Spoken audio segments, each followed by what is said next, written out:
Hi, well, it's always great to be at Megalithomania and to talk about Earth energies at some of the sites that I love and know so well.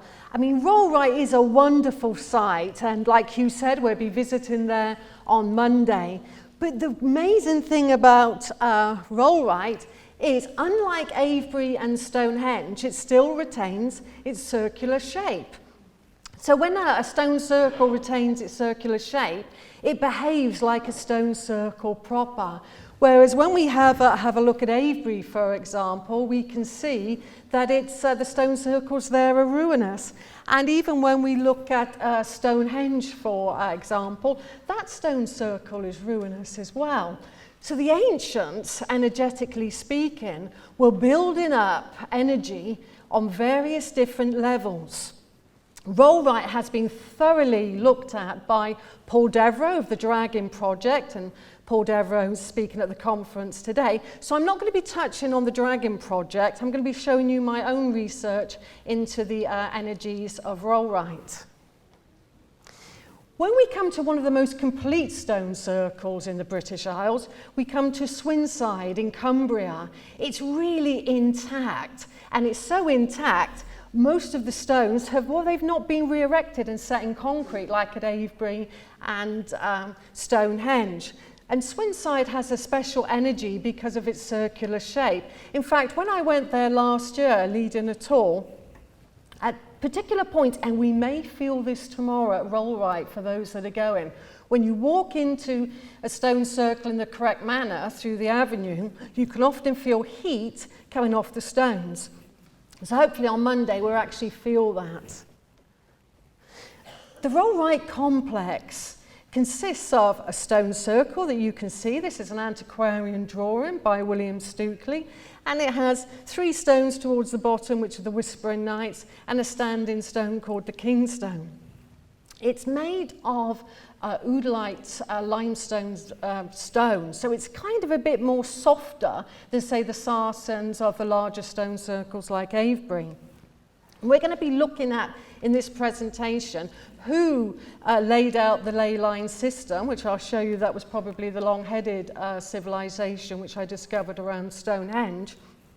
And we're going to be looking at some of the most powerful forms of earth energy that Gaia and the sun produce. And this is why a lot of ley lines line to the sun. So we're going to be looking at, specifically at Rollright, some of the most powerful energies and the stories behind them.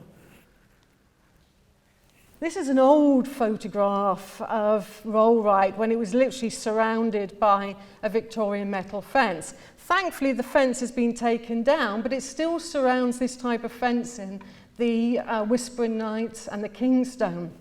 It's almost like they're kind of in jail.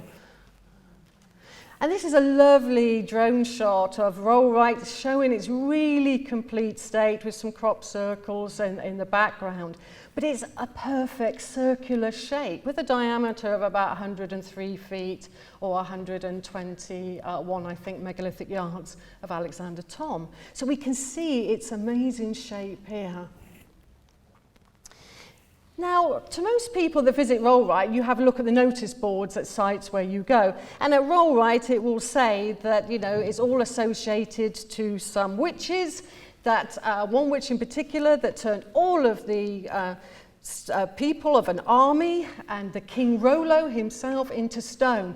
So it's about a witch really turning people to stone. And that's how you got the King's Men. And that's why you've got the Kingstone, which was King Rollo, and the conspiracy of the Whispering Knights plotting against them. I mean, clearly that is just, you know, a Christian myth. But more than that, it really isn't associated with that, the Rollright ring at all. And I think really this only came about in the 19th century. So when you go to Rollright and read that notice board, bear in mind it's probably very, very wrong, and that's quite recent. The original myth read, said the Danish general, if long comptum I could see, thou the king of England I should be. But replied the, and the British is raised there, Saxon general, then rise up hill and stand far stone, for king of England thou'll be none. So it's about men, not about women. It's about men arguing about a Dane over a Saxon. That's the reality of Rollright. But say something enough times and it becomes a truth, even when it isn't. But these sculptures at Rollright are quite beautiful, actually, of the witches forming a circle there. It really is quite nice. Rollright has an avenue. And it's very similar, the avenue at Rollright, to the Cumbrian stone circles. In fact, you could have walked from the Humber right the way down to the Salisbury Plain by following an ancient ridgeway track. And that track will naturally lead you to Rollright and, like I said, and beyond. But Rollright must have had the same architects as the Cumbrian stone circles, because they have 4 outline stones like this, creating a very small avenue here at Rollright. And that's the proper way to go into an ancient site. But at Rollright itself, most people cut across the stone circle. But if you go in the correct avenue, you're actually flowing with the energy, as we will see. And the northern portal stones here at this avenue face the major southern moonrise, which happens around midsummer. So I think some of the stone circles weren't designed to be inside in the daytime. They were designed to be inside in the nighttime, because the moon rises from the horizon line at Rollright are spectacular. I've seen supermoons there, and I went to see the major southern moonrise, but unfortunately it was cloud. So the ancient architects wanted these alignments into these sites. So from the center, you would have seen the moonrise, and if you turned around, you'd be facing the largest stone in the Rollright complex. So this is the largest stone in the counting position. It's stone number 1. And it literally is opposite that lunar alignment. So if the person or the group of people in the middle of Rollright, back on the day of that moonrise that only happens every 18.61 years, the moonlight would be targeting that stone. So it's a very special stone. It's placed in the northwest. And we're going to see in this presentation why the cardinal directions are very important in terms of energy. And who's been to the Rollright Ring?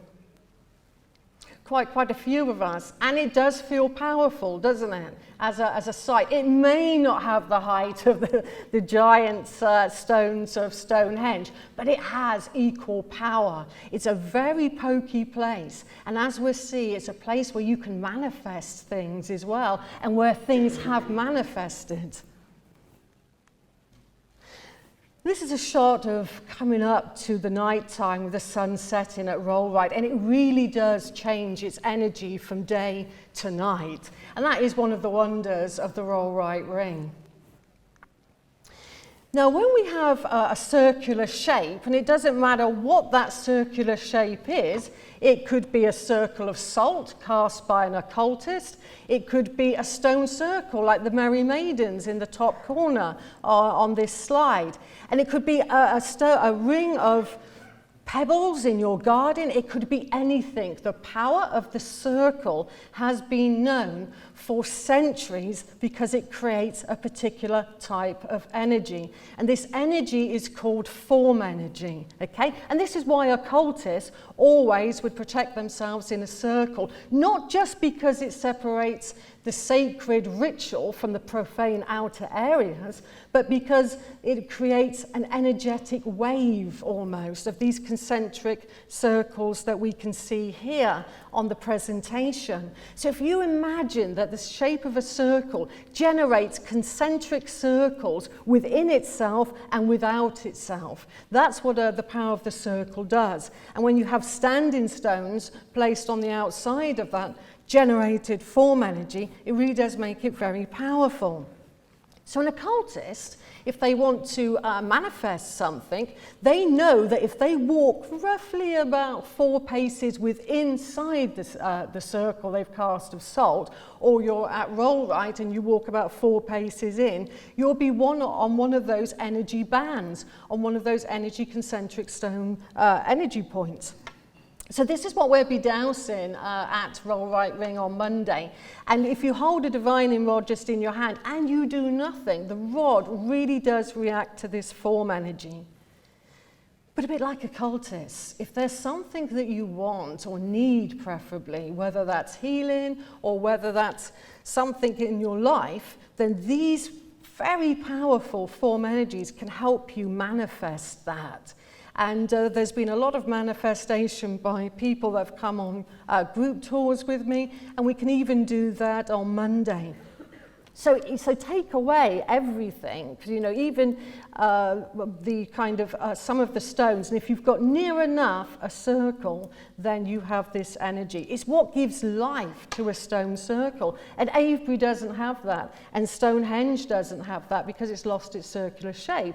But like I said earlier, sites like Swinside and the Merry Maidens have this energy points, and it really is quite powerful. And what we'll do is we'll walk inside that stone circle as well and try to feel for the energy with our hands as well as with a dowsing rod. And there's all sites are associated with ley lines. We know that, and we know a lot of them are aligned to the sun or the moon, or some would argue, like David Furlong, the stars of Orion's belt, for example.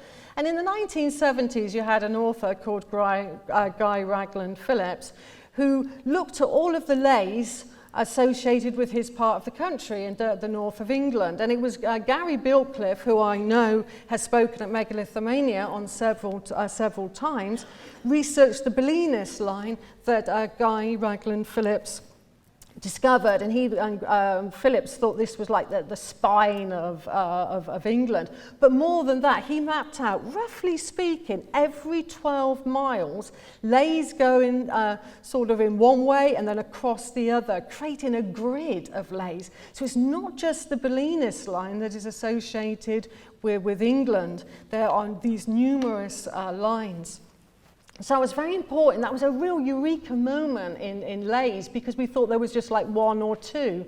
And as Gary and Caroline point out in their book, The Spine of Albion, this Bolinas line is associated with earth currents. And these earth currents, they kind of avoid Rollright, stone circle, which is quite strange, because normally at places like Avebury and Stonehenge, they go through the side. And Ellen, the female current that entwines the Bolinas ley, she literally skirts the avenue. We'll be able to detect her outside the front. So why not go through a stone circle? And even when it comes to the Kingstone, they don't cross that stone either. It's away from it. And the only place where one flows through, which is the Bolinas line, is the Whispering Nights. So some earth energies avoid sites, and we normally find that when they avoid sites, it's because there's high energy going on the inside of that stone circle, so their energy may not be needed. So that's quite an interesting concept, really. But you see, we're coming now to the who. When we look at these ancient sites, we're kind of overwhelmed with what the ancients left behind. But we know that that was a Neolithic site, the Whispering Nights. It's the remains of a long barrow, where in the first phase, long barrows were probably used for rituals, and then at a later date, in the second phase, they were probably used, as we've seen with archaeological remains, the skulls and the long bones, and some flex skeletons were placed in the long barrows. But I do think there's two main phases to the long barrows. And that was a place there roughly, if we use orthodox dating, 3,800 BC. So it's one of the oldest monuments in the Rollright complex. And it's been placed perfectly on the Bolinas current that Gary Bilcliffe found. So that means if all the oldest Neolithic monuments are placed on earth currents, then it must have been the people of the Neolithic that laid out and used the earth energy system. And the people of the Neolithic in Britain and across Europe had very long skulls, as I've shown in previous presentations, such as the High Queen or High Priestess that I found in the Stonehenge environs. So I think because of their long skulls, they had immense sensitivity about the landscape. And they looked for these earth currents and lays. The oldest monuments on a ley system are Neolithic. It was then added to by the Bronze Age people, the Celtic people of the Iron Age, like the Druids, and then the Knights Templar, and then the Christian churches. So leys now have multi-ages upon them. But strip all of that away and go back to the basis, and it's the long-skulled people. And when I was around one of the long skulls in Cambridge University, and I think I'm quite a sensitive person, I put my hands by her throat chakra and her third eye, I think their long skulls had 2 crown chakra energy points on them, making them very sensitive indeed. So when we think about earth energies now, think about it was originated by the long-skulled people, because theirs is the oldest monuments. Now, when it comes to the Kingstone, and we can see the Victorian kind of fence around it. A Victorian fence, incidentally, was put around the Kingstone because Welsh drovers used to pick off bits of the Kingstone for good luck amulets, and that's why it's got its twisted, distorted shape. At one time, it was probably more pillar-like and taller, so it looks like it's kind of leaning over to one side. So in a way, you can understand why a fence was, put up around it. And master dowsers over the past 30 to 40 years have located 7 leys pumping into that stone, making it what's called a beacon stone. And that's where you get more than one ley going through. So again, most of the energy at Rollright is focusing on an outlying standing stone and the Whispering Knights itself. And the Kingstone is by a very powerful point in the landscape that we'll come to later in a presentation, that if you need healing or if you need something really invigorating in your physical body, then this is the place to go. You don't need, an hour therapy over this earth energy. You need 30 seconds and it would register in your body, and that is a wonder. So this is an antiquarian drawing of what the remains of that long barrow, the Whispering Knights, was. It's much, you could have actually walked into it. William Stukeley did. He walked right through it, and today, again, it's around like a cage with less stones. So, over the past 200 years, we've lost so much of our ancient sites. And even in the landscape that I live in 1996, and that's relatively recent, isn't it? Literally a whole long barrow on the downs was lifted up with a bulldozer and placed somewhere else. And that's in 1996, a scheduled monument. That should be seen as a scandal and a rape of our landscape. But right the way through here, we have the Bolinas current. So I think the whole entrance and the sides of it were associated to the earth currents here.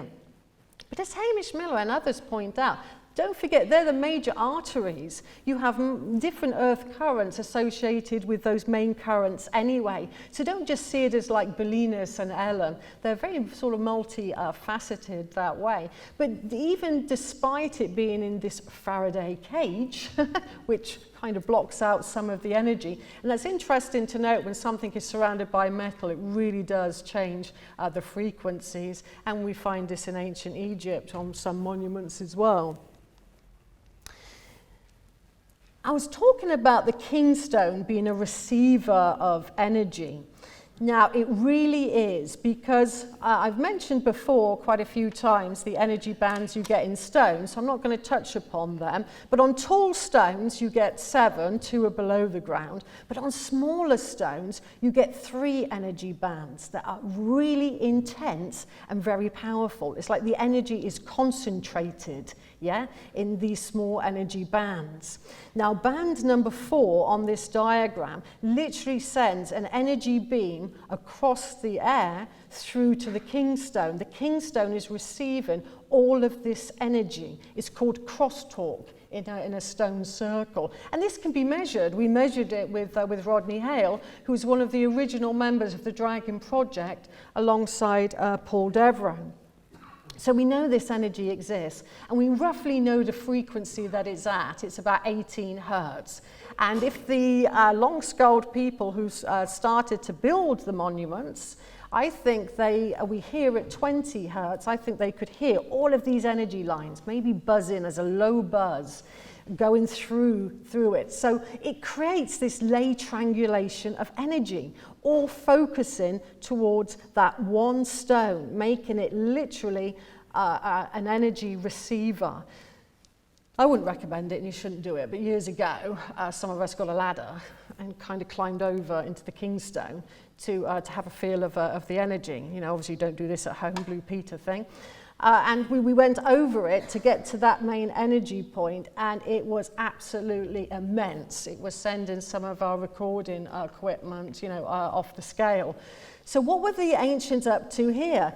If you then place another standing stone, which they did in the Rollright complex area, like on Spelsbury Down, you have the Hawk Stone, and you have a lot of other outlying stones, you know, some of them up to 20 miles away, then this energy for this stone circle is now a single beam going from all of those multitude of 76 stones or so, going to the Kingstone, then being beamed across the landscape. So our ancient ancestors were generating a form of energy, because if you put these standing stones generating form energy alone, and then into earth energy patterns we'll have a look at in a moment, the energy is coming up through the standing stones and then being beamed to another stone, that's being beamed to another stone, all across the countryside. So it is a form of energy, and I think it's a form of free energy that the ancients were harnessing, and we've forgotten that. So energy triangulations don't happen that often. They do at Stonehenge because you've got an outlier, and at Avebury you don't have energy triangulations anymore. But anybody that knows the Avebury environs well knows that Avebury was surrounded by 7 to 8 outliers all across the downs. One of them still exists, called a Long Tom, high on the downs. And there used to be about 7 miles from Avebury, a massive 25-foot tall outlier receiving these energy beams across them. So the earth energy is being converted into aerial energy, okay, that is then beamed across the landscape. So this isn't earth energy at all. This is aerial energy generated by the megaliths, but born of the earth. I'm sure some of you have heard that I think it was Paul Devereux actually coined the phrase the spook road, which is the lane going round the kind of in front of the Rollright ring. And I know Paul Devereux did his own results and on radiation levels outside of this area. And my late father did as well. But first of all, my late father used a dowsing rod to see if the dowsing rod could pick up exactly where the radiation levels were without knowing where they were, like a blind run, if you will. And he got constantly a hot spot. I was always a bit out, actually. I was out for about, 3 or 4 feet. In my dowsing, to be truthful, but he got it bang on. And we think that represented a lost standing stone, another outlier that could have been creating that energy triangulation. Now, Rodney Hale suspects that could be actually down to the basalt in the road. So it could be that hot spot because of tarmac and modern day equipment, but it could also be that it was naturally generated there. When we come to a Neolithic monument that stood in front of Stonehenge, that massive Cursors monument, nearly 2 miles long, at the near centre of that monument, you have one particular area where radiation is coming out of the ground. So it does feature gamma radiation, incidentally, which we know is quite dangerous to us. So were the master masons of the ancient world also physicists that could somehow transmute gamma radiation? Because when we go to the sanctuary near Avebury, William Stukeley's head of the Dragon Temple, the Serpent Temple, and you go to the middle of that very small concentric stone circle, which has no surviving stones, just concrete markers depicting the former positions of the standing stones, and you go to the centre, you have a massive outpouring of radiation. And you go outside, literally 20 centimetres outside of that stone circle, and the radiation levels all go back to normal. So it's not just at places like Rollright, we're seeing radiation levels at numerous ancient sites. And I really do feel they were transmuting this type of energy. And energy travels really fast in a straight line. Yeah? And that's why a lei is a power road of energy. And when we look to Chinese houses, they always have that beautiful horseshoe shape, don't they, on the roofs? And that's because they're trying to get the chi energy to slow down.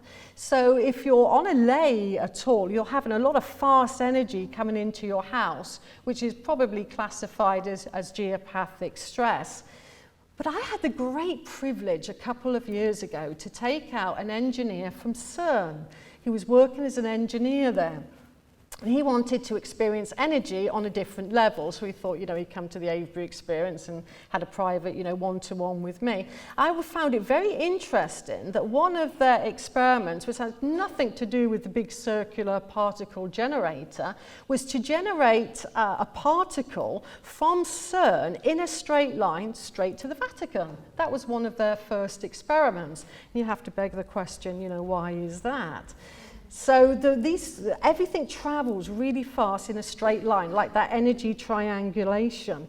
And incidentally, the Vatican, it got its name from Vat, which is a druid order. You have like a bard, an ovate, a vat as it used to be called, and then a druid. And the Vatican Hill was where all the druids used to meet to proclaim their prophecies and to divine. And that was literally capped by the Christian church. Now, when we think of ancient sites, we need to think of the energies that Gaia emits, okay? That's the main thing. You could put an ancient site anywhere, but it won't really have energy unless it's plugged into earth energy and plugged into different types of grid systems, for example. And it was in the 1950s that the Hartman Grid was discovered by Dr. Hartman. It was named after him. And you need to imagine that this grid system is roughly 2 meters by 2.5 meters, and it rises out of the ground. There's arguments about what creates it. Is it generated within the Earth? Is it generated by the ionosphere? But what Hartman did notice was that it does create this grid system. Now, it always used to be considered a benign grid system unless there was something big happening, like an earthquake, a massive thunderstorm, something like that. It was benign. I know quite a few very good Egyptian dowsers, okay? And what the Egyptian dowsers have noticed since the advent of 4G is that the energy of man-made signals, which we call e-smog, is now generating through the Hartman Grid. Yeah, and this is before 5G is coming, so be wary of that. Even in your house now, start to look where these are going, because if in your built-up area, you're bound to have e-smog coming through. And then the Egyptians are trying to really look at energy devices to counteract this at the moment. And I'll be talking more about some of their finds, because I think, the British can learn an awful lot from European dowsers and Egyptian dowsers, that's for sure. So what do megaliths and pyramids have with the Hartman Grid? Well, it was the dowsers of Egypt that found that the pyramid, the Great Pyramid, is literally encased by the Hartman Grid, because the Hartman Grid runs north to south and east to west, which is the layout of, the square base of the Great Pyramid. So that is defining its place in terms of the grid. And it's very easy to find, and we're going to have a go at doing this at Rollright. We're going to see which ones are plugged into the grid and how that makes a stone different from one that isn't plugged into it, for example. And we can see that these energy lines of the Hartman Grid tend to meet roughly where the King's Chamber is, for example. And it was there in the King's Chamber that they realized they were in a neutral zone, but when they came out to redouse the Hartman encasement of it, that they had man-made signals, and they recorded it. The stones are made to transmit energy, like in that energy triangulation. That's what they're designed to do, absorb the earth energy and spin it across the landscape. Engineer David Webb came out with me to the Rollright stones about sort of 4 years ago, and he was picking up on man-made radio signals coming out of the standing stones. So we really have to take awareness of when we're interacting with Gaia's ancient sites. And I call them Gaia's ancient sites, even though our ancestors made them, is because they're about the earth energy there. So when we do go to Rollright, let's think about switching off our mobile phone and feeling the energies of the Rollright ring rather than seeing it through the lens of a camera, okay? Because that's what David noticed, and we really do have to take responsibility, I think, because if the Egyptian dowsers are correct and the Hartman Grid is becoming infected with man-made signals, then other grid systems will do as well. So we can see that the Hartman Grid was incorporated into the Great Pyramids and may have even dictated the King's Chamber. But standing stones by themselves react to the cardinal directions of north, south, east and west. So as much as the Hartman Grid is going the same direction, if you imagine now you put a standing stone into the Hartman Grid, but by itself the stones that aren't into the Hartman Grid start to behave in a particular manner. They start to throw out energy north, south and east, west, which we'll have a look at in a moment. So we can see there is so much going on with one standing stone. It has its energy bands, it has lay triangulation, it has a Hartman Grid, it has lays going through it, but by itself, stones are very, very powerful. And these are called Cardinal Rays, for example. And the cardinal rays of a stone in good weather conditions go north, south, and west and east. So they align themselves to these directions and they throw out energy, which is either positive when in normal weather conditions, and some of that can link into the Hartman Grid, but in unsettled weather conditions, it goes in between, like that big X shape. So there are two different phases of weather, and it's always been known by master dowsers that if you start to douse in unsettled weather phases, cycles, you get poor dowsing results. And this is because these stones are reacting all the time to the weather, yeah? So, I mean, it's only been mooted yesterday on the TV about putting up, you know, all of these like mirrors in space to counteract, you know, global warming. These standing stones will start to react to weather. Yeah, it's all about being a part of an environment, not just being isolated. But these cardinal rays that the stones shell out, if you will, they are very, very powerful, and they almost like go through your own body. And like I said, they have a positive phase and a negative phase. Has anyone doused here the cardinal rays? One person? Yep, and I know my dad taught you that, didn't he? Well, we're going to have a real go at interacting with some of the energies at Rollright, and it will be very good. And these are very powerful. And the size of the rays dictated by the size and the width of the stone, okay?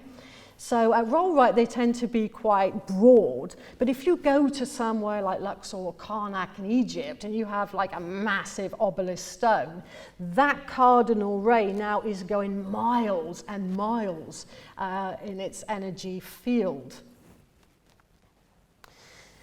We also have the Curie Grid and rays, and the Curie net runs northwest, southwest, and towards the southeast as well to douse. Now, when a standing stone is in its positive phase, it links into the Hartman Grid, and when it's in its negative phase, some of those cardinal rays link into the Curie Grid, okay? But the Curie Grid is always been known to emit geopathic stress, yeah? So if you lived above, if your bed was above one of those crossing points, you would behave in a particular manner. So the positive ones would make you feel more like you have rheumatism, and the negative ones would affect you in a different way. So why would the ancients plug a standing stone in bad weather to feed into the Curie grids? Well, German master dowsers have noticed that the crossing points of some parts of the crossing points of the Curie Grid, for example, give off an electrical field, like a piezoelectrical field. So I think what the ancients were doing here is they were using the cardinal rays to feed into the Curie Grid to get some type of electricity. And lots of tests have been done in Germany to see how these affect you. In fact, one test alone was with 11,000 people. Yeah, that's a big test. And they were seeing, for instance, how you would relate to the Curie Grid and what your body was doing in its reaction. And what it was found was you're linked into Gaia, you're plugged into Gaia through a wave that comes from your solar plexus, was the German research. And they looked at this wave as being in good health about 50 centimeters away from me. You know, like a wave going in and it links into the earth. And then when you're in a kind of geopathic stress zone, it goes twice as big. It goes to about a meter, 150 centimeters away from you. So they could start to predict ill health by just looking at your natural wave to Gaia, yeah? And this was out of 11,000 people. It was found categorically that if you were around the Curie net or you were fed into in a bad weather period by a standing stone, so maybe they're not the places to go in a thunderstorm, okay, because that's when they're charging up to send out some type of electricity. Their study showed that a third of all hospital admissions in 2 German towns were down to geopathic stress. So if you take that out of the NHS system, yeah, we've got an effective NHS system, haven't we? And that was 11,000 people, yet their research has been ignored by the British. Is crazy. The Earth will affect us in so many different ways. And if it affects our wave pattern, our link into Gaia is going to be affecting literally hundreds and hundreds of people. And also, it has been found by the Egyptians, the Curie Grid too will be flowing with 4G, man-made smog. And 5G is coming. And like I say, the Egyptians are really looking into how they can try to negate this, but it doesn't seem that easy a process at the moment. So dowsing on a very practical level can make you live in a very safe part of your house. And today we look at these lines and say, get your router off it. Get your TV off it. Don't add to the e-smog in your own surroundings. Make it a very neutral zone, and then you will hopefully have a long and very happy life. Now, the next type of energy we're going to be looking at is called an aquastat. Okay? And an aquastat energy was discovered by Guy Underwood in the 1940s, and he spent 20 years of his life plotting these energy lines at sacred sites across the world. But he never actually said what it was. He thought maybe it was a fissure system. He wasn't quite sure. And he thought maybe it was a dry fissure system that once ran with water, hence the term aqua, but was now static and dry, stat. And that's what he thought that was. But with my own research, I've delved a little bit deeper, and I think this is a particular type of water. As many of people that follow my work will know, I often speak about the geospiral Earth energy pattern found at the near center of most ancient sites around the world. Is the harmonic surface pattern of very deep water born within the earth, born within Gaia, completely independent of rainfall. Yeah, that's a different type of water. So if we think of calling it one, yin water, born within Gaia, although old school dowsers will call that primary water, but let's give it back its femininity, then the yang water that falls from the sky fills up the aquifers and the underground streams. Now, where I think an aquastat is flowing with very deep yin water in rivers and fissures throughout the world. And it has 12 very fine lines of force that if you cross this with a dowsing rod, you'd get 12 reactions. And you know that you would be on an aquastat because of these 12 fine reactions. But this type of underground water is very, very healing. When we've tested, brainwave frequencies interacting with this energy, it puts you into alpha mode. But more than that, this type of underground water flowing within Gaia gives off a parallel, that's its mirror image, up to 15 and 30 feet away. The ancients were looking for this at every single ancient site. They were looking for yin water and yang water flowing. And we're going to have a look at the parallels now because it sets up a huge energy field up to about 100 feet wide. Now this is the flow pattern of underground yang water. That's the water that falls from the heavens and fills up the aquifers. And we can see that the stream band is 3 lines flowing in the landscape above the actual stream. And to either side you have what's called the parallel force. Now back in the 1700s you had a bishop that said, well, if I'm on the middle central stream band and I walk out and I get a dowsing reaction on the parallel force, and let's say that's 50 feet away, that means that stream is 50 feet below the ground. Yep, it was called it's under the bishop's rule for water divining methods. But in actual fact, what's happening is those parallel force fields are becoming circular. Yeah, and generating a massive wave like that. So this type of underground water is carcinogenic to live above. It's geopathic stress like the Curie net is. But when it flows with yin water, it becomes very, very harmonic. Now, if you're lucky enough to have an aquastat close to your home or in your home, you can go to it and interact with it and get literally healing energy from that. It will make you very relaxed and calm, and which is very good for the physical body. Now, when these two streams meet, they're called holy lines, and that's what Guy Underwood called them. So when you get the male and the female waters, that's considered quite harmonic, and it's been noticed that when 2 of these streams flow, the yin water gives the geopathic stress water its kind of better force. It makes it, transmutes it from literally lead into gold, from being geopathic stress into something really positive. So for me, the earth force at ancient sites, we can interact with these energies today. Yeah? We can look in the landscape, where are these energies, and if we know anyone that is ill or suffering in any way, we can take them to an aquastat or a geospiral and get self-healing. I'm not saying it's a cure-all at all, but I'm saying it can help the body to heal itself for sure.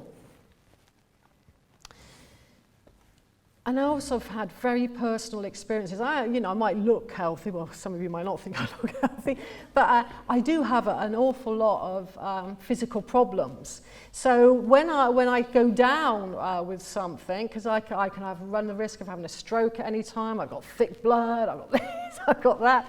But what I have found is working with earth energy has definitely helped to keep me off mainstream medication rather.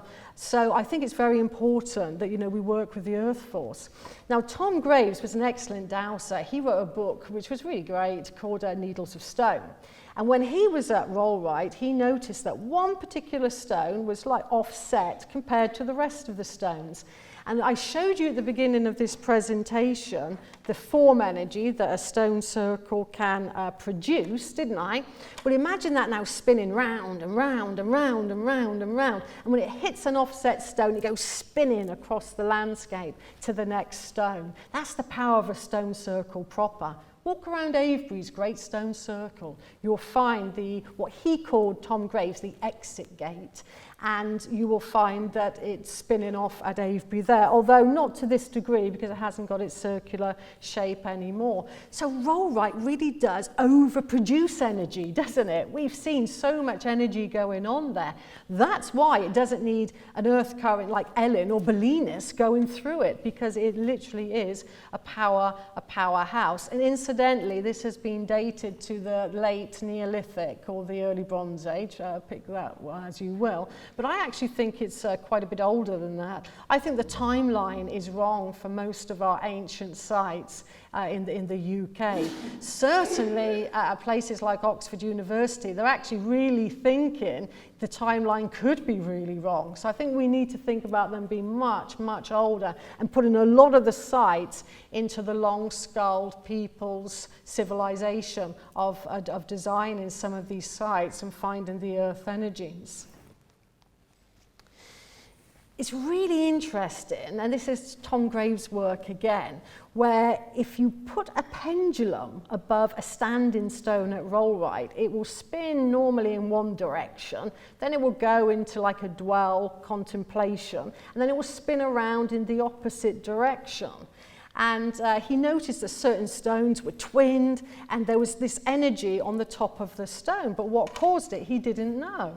He just thought it was, some kind of energy from the stones. But what I noticed was, if you look back, and as indeed my late father did, to when telephones were just coming into fashion big time, what the engineers realized, there was this parasitic, they called it a parasitic earth current, I wouldn't, they called it a parasitic earth current that was interfering with the telephones. So they had to put relay switches in and really counteract this earth energy from their phones. And this is what I think it is, and these are called earth voltages. So Gaia, in certain parts of a stone circle, or indeed your house, for instance, or your garden, creates these areas of massive voltage activity that if you place something above it, like a standing stone, that too reacts to it. And Tom Graves puzzled over, why does it go 30 circles, my pendulum, one way, and then 30 circles in the other, and then do the same again and repeat it on that cycle? And that's because these earth voltages, they do repeat that cycle continually.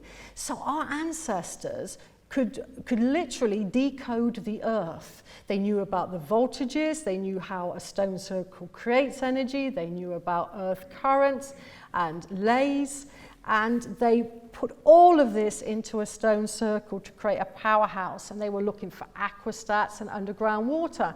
So when somebody says to me, well, what's at Rollright? I always say, well, what isn't at Rollright? It's that much of a powerhouse. And this is the wavelength of an earth voltage. It will literally go one way and then come back the other way. And that's very well known to most engineers that work with the earth in any way. And the ancients were harnessing this energy, and I'm sure in a long lost technology.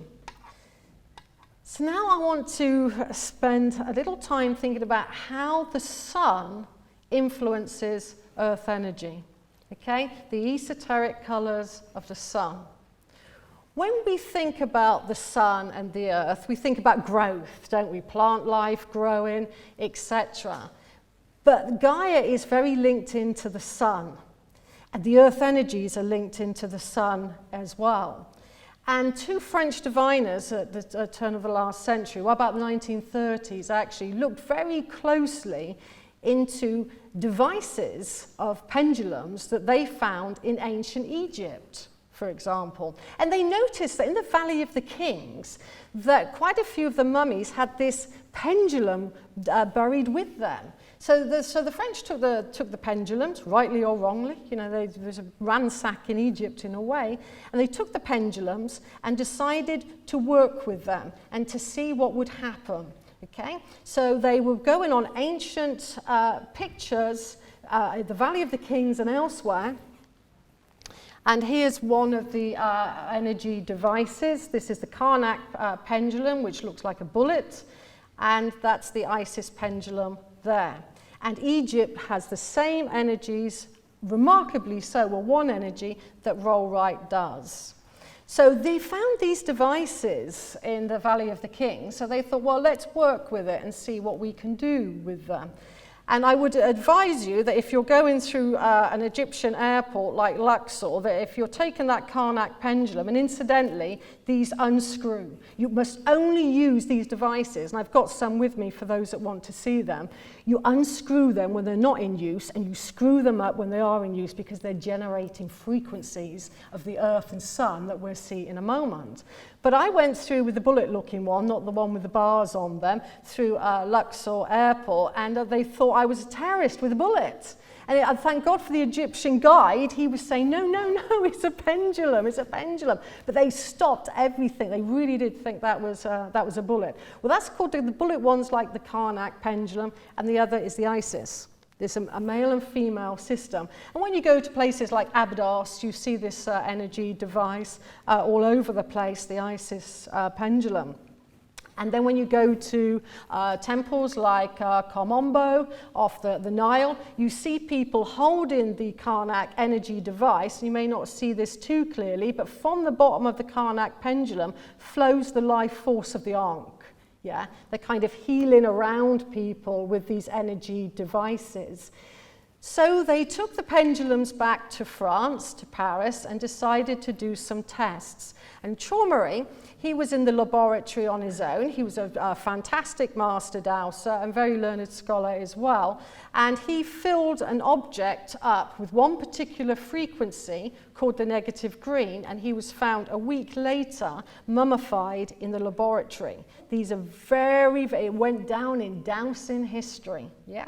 And very few dowsers know how to work with the negative green. Negative green is generated by pyramids, for example, dome-shaped, which was all throughout the ancient world, corbelled roofs. So you could generate negative green, but the sun is given negative green. The sun is interacting all the time with Gaia's energies. And here we have the Valley of the Kings, lots of rows of the Karnak pendulum going down here. They're very, very beautiful. And this is where they got dimensions from, the French. They literally measured all of these pictures in the Valley of the Kings to get the right dimensions for the Karnak pendulum. And it is a very powerful pendulum. It's used to heal on a very dramatic level. So what the French were looking for is you have the sun, and the sun gives out the 7 colour rays, doesn't it? Which we're all familiar with, red through to violet. And then it has some shades that you can't see, you could feel, like infrared and ultraviolet, doesn't it? We know that. If you put a prism up to the sun, they're the colours of the rainbow that you would get, correct? Yeah.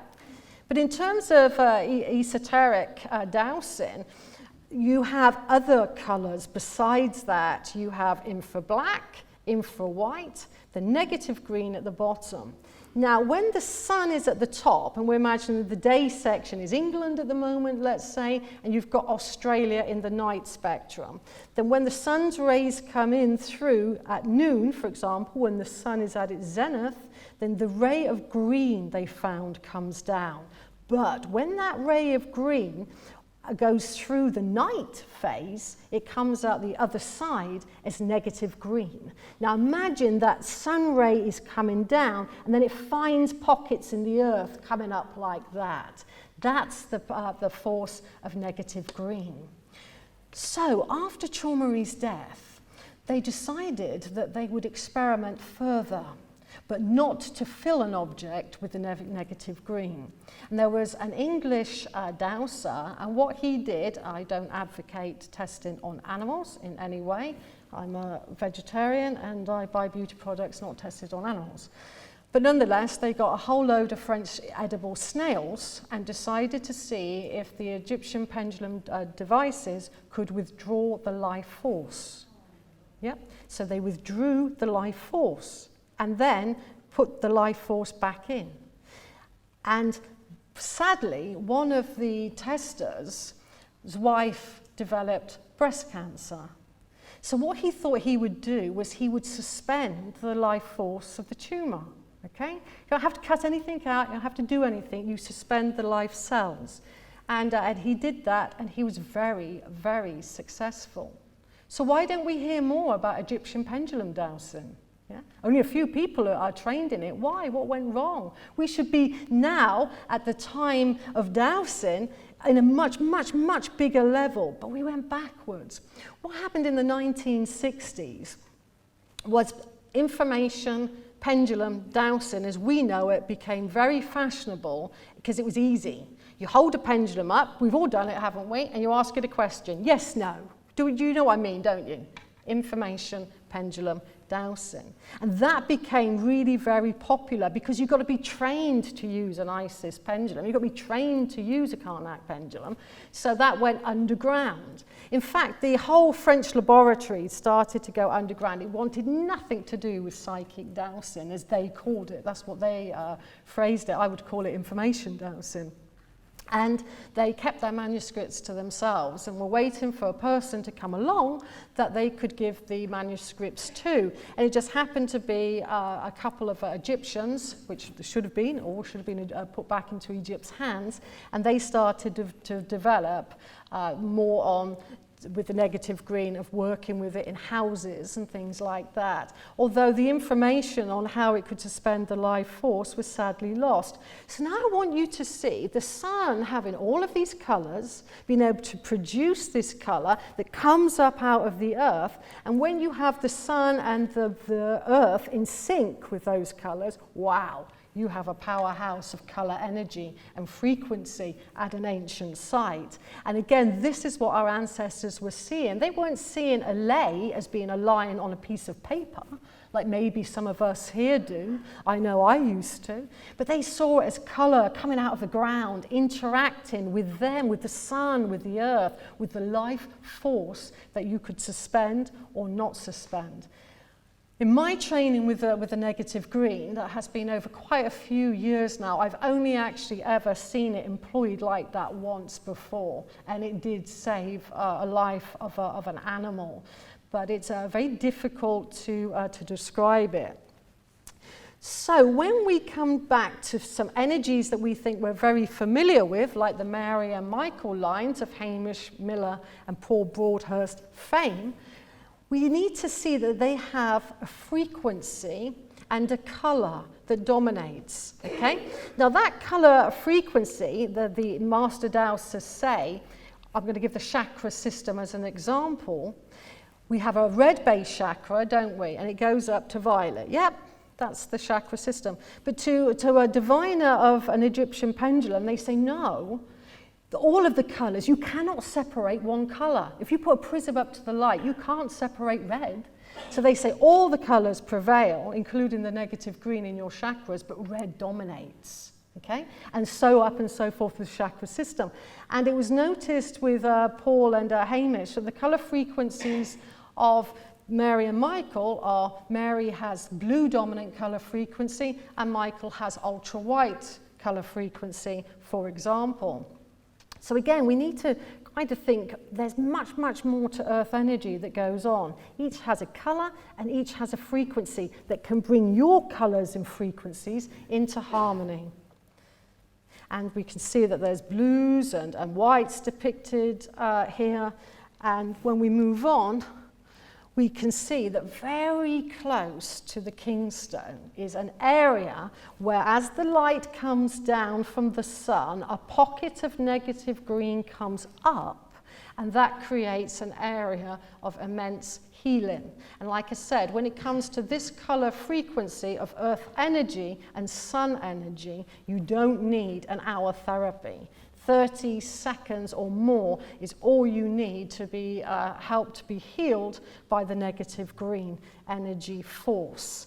And that's what's being generated by some of the Egyptian pendulum devices. They can generate particular colour frequencies to charge up food, for example, to charge up water, to charge up your auric field, your health, and they are very powerful. But those that are coming out to Rollright with Hugh and myself can experience finding the negative green in the landscape and interacting with its energy zone, and you will feel it. Something happens to the physical body when you enter this energy field. So I'll guide you towards it and then see if your body reacts to it, and then you know that you are filling up with a slight bit of the negative green force. Not enough to be mummified. You're safe in my hands. You coming to the end, Hugh? A couple of minutes. Yeah, so just to finish off about the colour frequency, this is another one of Hamish Miller's and Paul Broadhurst's map of a lay that goes all the way through the landscape. It is encoiled by some energies here of Athena and Apollo, and they too have colour systems, and it's known that the Apollo is red and the ultraviolet is of the female one. So these are very healing. When I was in Athens, for example, I was at Delphi actually, and I twisted my ankle and it swelled up and I couldn't walk for a day, but I decided I was going to hobble up to the Acropolis if it was going to kill me and put myself into negative green. And I was with a friend a lot of you know called Busty, and he was going, oh, you're stupid, you shouldn't do this, you know. But I went all the way up and nobody got out of my way, and I was hobbling around people, put my foot into, and it was like this, into that negative green zone, and it instantly de-swelled it. So that I could go, I was still hobbling, I was still in pain, but I could go back down in less pain than I went up. So I hope this presentation has showed you more about Earth energy than meets the eye, and there's far more to the energy of the sun meeting Gaia's energy than at first glance we can understand. Put all of that together at a place like Rollright or Stonehenge, and you have celestial energies pouring into the site and indeed into your own being. Thank you.